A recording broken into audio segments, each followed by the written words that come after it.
Order, order. This is a public evidence session of the House of Commons Committee of Privileges. The Privileges Committee's purpose in this inquiry is to decide whether or not Mr Johnson misled the House of Commons, whether or not he committed a contempt of the House, and whether or not this was in any way intentional or reckless. This is what the House of Commons has required us to do by referring this matter to us in the motion which was carried without a vote against in April last year.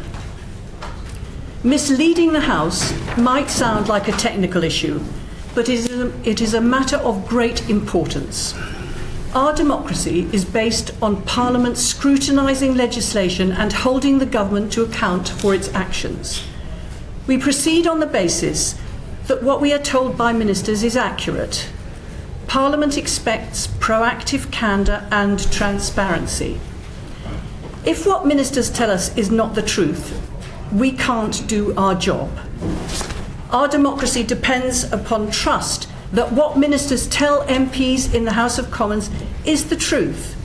And without that trust, our entire parliamentary democracy is undermined.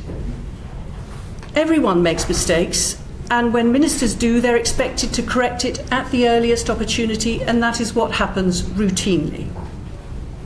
Inadvertent misleading, which is promptly corrected, is not an issue. The House understands if ministers decline to answer, for example, on matters which relate to national security or market sensitivity. But misleading intentionally or recklessly, or refusing to answer or failing to correct, impedes or frustrates the functioning of the House and is contempt. During the COVID pandemic, the government and Parliament imposed extensive restrictions on our freedom in the interests of protecting public health. In this inquiry, we are not looking at the rights or wrongs of those COVID rules or guidance, or repeating the partygate inquiry into the conduct of individual ministers and officials in number 10.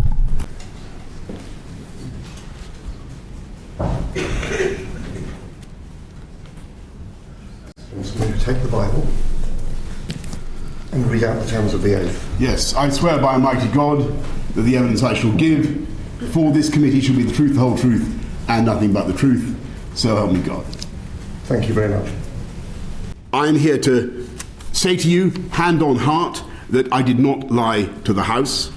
When those statements were made, they were made in good faith and on the basis of what I honestly knew and believed at the time. When this inquiry was set up, I was completely confident that you would find nothing to show I knew or believed anything else, as indeed you have not. I was confident not because there's been some kind of cover-up. I was confident because I knew that is what I believed, and that is why I said it.